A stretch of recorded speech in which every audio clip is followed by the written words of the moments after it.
আসসালামু আলাইকুম। স্বাগতম এখনকার এই আলোচনার সাথে আছি আমি মাসুদ রানা। দর্শক, ইরানের শীর্ষ নিরাপত্তা পদে কিছু পরিবর্তনের ফলে বেশ সংখ্যায় রয়েছে ইসরায়েল এবং যুক্তরাষ্ট্র। বিশেষ করে মহসিন রেজাই, যিনি ইরানের এমন একজন ব্যক্তিত্ব যার সম্পর্কে বিস্তার আলোচনা করতে গেলে বিশাল একটা ভিডিও পরিণত হবে। তো আমি চাচ্ছি যে আসলে সংক্ষিপ্তভাবে একটি আলোচনা যেটির মাধ্যমে আপনারা বুঝতে পারবেন যে আসলে ইরান এই মুহূর্তে যুক্তরাষ্ট্রের সাথে তারা আলোচনা চাচ্ছে না, নাকি নতুন করে যুদ্ধের জন্য প্রস্তুতি নিচ্ছে। এই বিষয়টি আলোচনা করলে আপনারা পুরোপুরি বুঝতে পারবেন।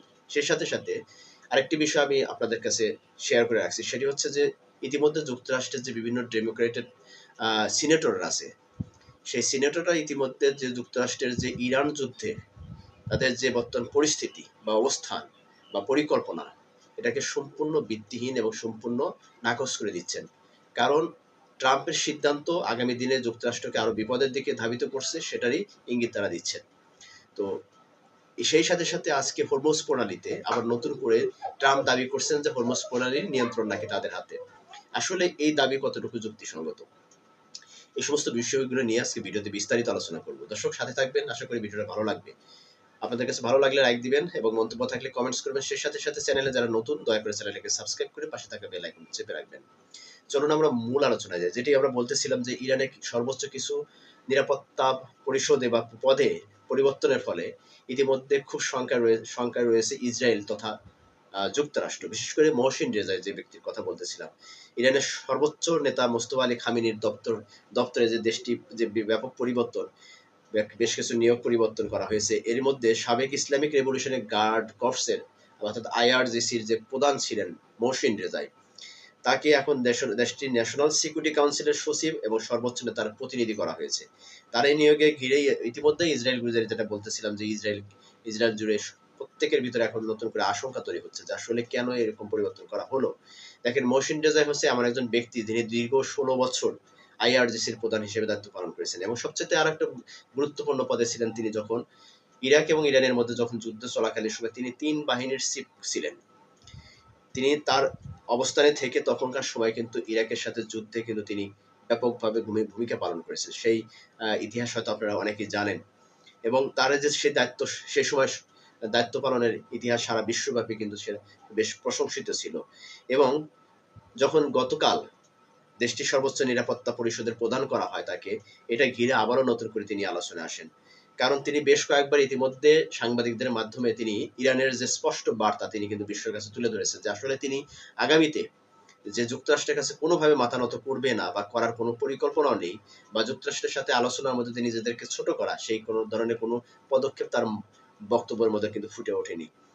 আর ইরানের সামরিক বাহিনী আরো একটি গুরুত্বপূর্ণ পদে নিয়োগ দেওয়া হয়েছে। সেটি হচ্ছে যে ইরানের যৌথ যুদ্ধ কমান্ডের প্রধান আলী আবদুল্লাহ হিলকে সশস্ত্র বাহিনীর নতুন চিফ অফ স্টাফ করা হয়েছে এবং আলী ওজমাইকে দেওয়া হয়েছে আইআরজিসির নৌবাহিনীর প্রধানের দায়িত্বে।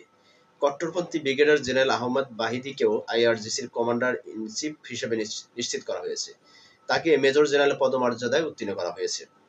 এর মধ্যে তিনি আনুষ্ঠানিকভাবে মোহাম্মদ পাকপুরের স্থলাভিষিক্ত হন।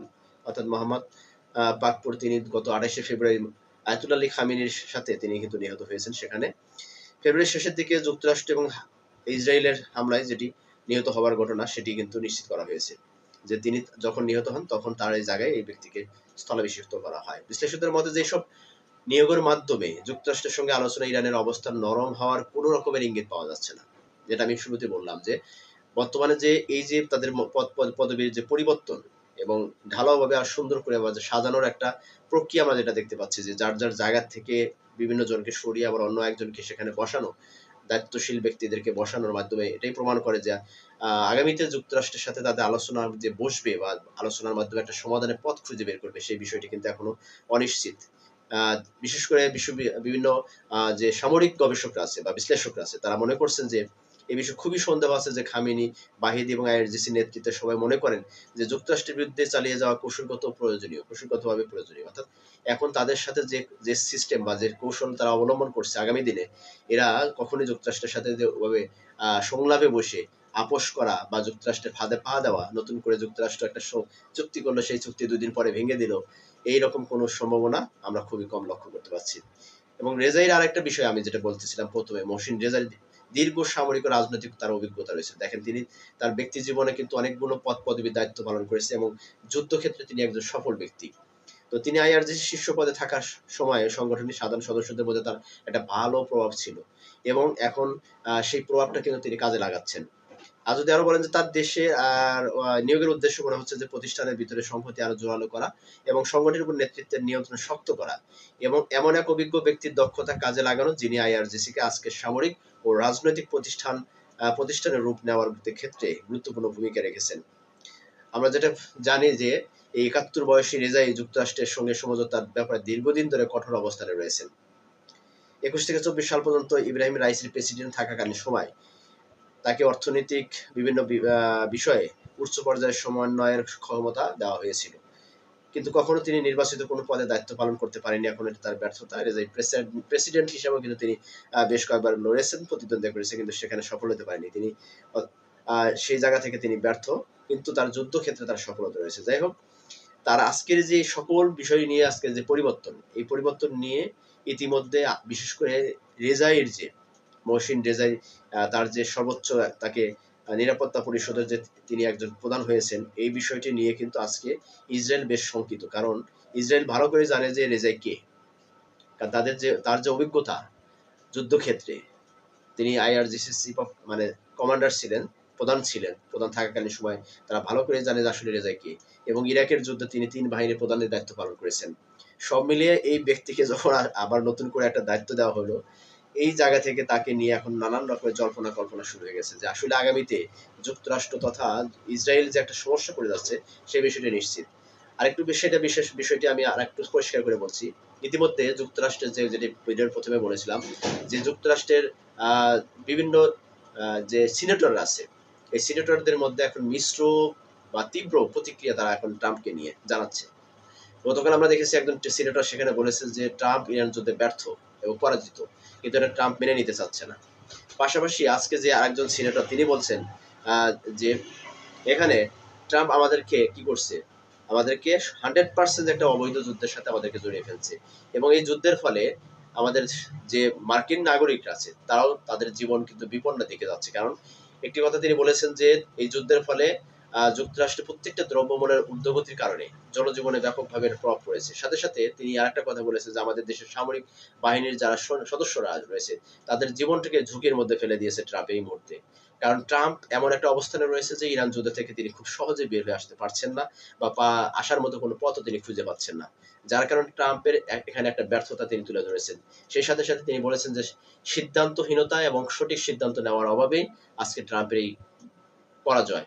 তো দর্শক, আপনার এটা যে এই যে মহসিন রেজাইকে যে গুরুত্বপূর্ণ একটা দায়িত্ব দেওয়ার ফলে এটাই স্পষ্ট প্রমাণ হচ্ছে যে একদিকে যুক্তরাষ্ট্রের যে সমস্ত সিনেটররা তাদের বক্তব্য এবং মহসিন রেজার তার তার যে একটা পরিবর্তন, দেশের সব সুপ্রিম ন্যাশনাল সিকিউরিটি কাউন্সিলের প্রধান হিসেবে তাকে দায়িত্ব দেওয়া, এই দায়িত্বের পরে কিন্তু আরো বিষয়গুলো নিয়ে কিন্তু আরো ঘনীভূত হচ্ছে, সন্দেহ তৈরি হচ্ছে যে আসলে আগামী দিনে যুক্তরাষ্ট্রকে কোনোভাবেই এই ইরান যুদ্ধ থেকে তাকে কিন্তু পাশাতে দেবে না। যুক্তরাষ্ট্রকে 100% মধ্যপ্রাচ্য থেকে যতক্ষণ না পর্যন্ত সে সবকিছু গুটিয়ে লেজ লেজ গুটিয়ে না আসতে পারবে বা না আসবে, ততক্ষণ পর্যন্ত আমার মনে হচ্ছে এবং সকলেই মনে করছেন যে ইরান ততক্ষণ পর্যন্ত যুক্তরাষ্ট্রকে ছাড়বে না। কারণ যুক্তরাষ্ট্রের পরাজয় নিশ্চিত না হওয়া পর্যন্ত যুক্তরাষ্ট্রের সাথে কোনো ধরনের আপোষ বা কোনো রকমের সমঝোতায় ইরান এই মুহূর্তে যাইতে চাচ্ছে না বলেই কিন্তু এই পরিবর্তনগুলো করা হচ্ছে। এবং যে জিনিসটি যুক্তরাষ্ট্র এবং ইসরায়েল গোয়েন্দা সংস্থার তৎপরতা চালিয়েছিল যে যদি ইরানের সর্বোচ্চ নেতৃত্বে যদি ফাটল ধরানো যায় এবং নেতৃত্বের মধ্যে যে কোন্দল তৈরি করা যায় তাহলে হয়তো তাদেরকে পরাজিত করা যাবে। কিন্তু আজকে যে এই যে পরিবর্তন যেটা লক্ষ্য করা যাচ্ছে, বেশ কিছু উচ্চ পদস্থ ব্যক্তিদেরকে বিভিন্ন জায়গায় অভিজ্ঞ ব্যক্তিদেরকে স্থলাভিষিক্ত করা, এই বিষয়টির মাধ্যমে আরো স্পষ্ট হচ্ছে যে ইরান আগের চেয়ে আরো শক্তিশালী তাদের নেতৃত্ব স্থানে, যার কারণে যুক্তরাষ্ট্র এখন ভালো করে বুঝতে পারছে যে এই জায়গা থেকে বের হওয়া কত কষ্ট, যেটা মার্কিন সিনেটররা সেটা বুঝতে পেরেছে। হয়তো ট্রাম্প সেটা বুঝতে পেরেছে কিনা জানি না, তবে ট্রাম্পের বর্তমান যে পরিস্থিতি, তার যে লক্ষ্য, তার যে উদ্দেশ্য, তার বক্তব্য সবকিছু ঘিরে মনে হচ্ছে যে তিনি আসলে খুব দ্বিধাদ্বন্দ্বের মধ্যে রয়েছেন এবং তিনি যে আসলে এখানে কি করবে সেটা নিজেও বুঝতে পারতেছে না আসলে। কারণ সামনে তার মধ্যবর্তী নির্বাচন, এই নির্বাচনে তার ভরাডুবি পরাজয় এটা তাকে বরণ করে নিতে হবে। পাশাপাশি এখন ইরান যুদ্ধকে কন্টিনিউ করে যাওয়া তার জন্য তার দেশের সামরিক বাহিনীর এটা কোনোভাবে তাকে আর সাপোর্ট করছে না বলে অনেকে মনে করছে। কিছু অংশ হয়তো সাপোর্ট করতেছে ইরানের উপর বড় ধরনের আক্রমণ করার জন্য। কিন্তু সেই জায়গা থেকে আবার অনেকে বলছে যে না, এই মুহূর্তে ইরানের সাথে সংঘাতে বড় ধরনের সংঘাতে জড়িয়ে গেলে তাহলে আমাদের অস্তিত্ব একবার বিলীন হয়ে যাবে। তো এটা নিয়ে তাদের মধ্যে এক ধরনের কোন্দল এবং সিনেটরদের মধ্যে নানান রকমের বিপত্তি রয়েছে। কারণ ইরান যুদ্ধে আর কোনো অর্থনৈতিক বাজেট বা সামরিক বাহিনীর বাজেট আর এখানে তারা কিন্তু করতে চাচ্ছে না। যার কারণে ট্রাম্প এখন বেকায়দায় পড়ে গেছে এক কথায় বলতে গেলে। এবং সেই সাথে, সাথে তিনি আবার নতুন করে দেখেন হুমকি দিচ্ছে। তিনি দাবি করছেন কি যে ইরানের হরমুজ প্রণালী 100% এখনো যুক্তরাষ্ট্রের নিয়ন্ত্রণে রয়েছে। মানে এই সমস্ত আজগুবি বা মানে ভিত্তিহীন বক্তব্যের মধ্যে দিয়ে কিন্তু আসলে ইরানকে আরো মজবুত করতেছে, ইরানকে আরো শক্তিশালী করতেছে। কারণ আন্তর্জাতিক পর্যায়ে তো ভালো করে সবাই জানে যে আসলে হরমুজ প্রণালী কার নিয়ন্ত্রণে রয়েছে। যদি যুক্তরাষ্ট্রের নিয়ন্ত্রণে থাকতো তাহলে যুক্তরাষ্ট্র তো অবাধে বিভিন্ন জাহাজ, বাণিজ্যিক জাহাজগুলো তারা হরমুজ প্রণালী ক্রস করতে পারতো। কিন্তু এখন পর্যন্ত কোনো ইতিহাস নেই যে যুক্তরাষ্ট্র নেতৃত্বে বা যুক্তরাষ্ট্রের নৌশাখার যে নেতৃত্বে কোন একটি বাণিজ্য জাহাজকে হরমুজ প্রণালী ক্রস করাতে পারছে, এরকম ইতিহাস নাই যুদ্ধ চলাকালীন সময়।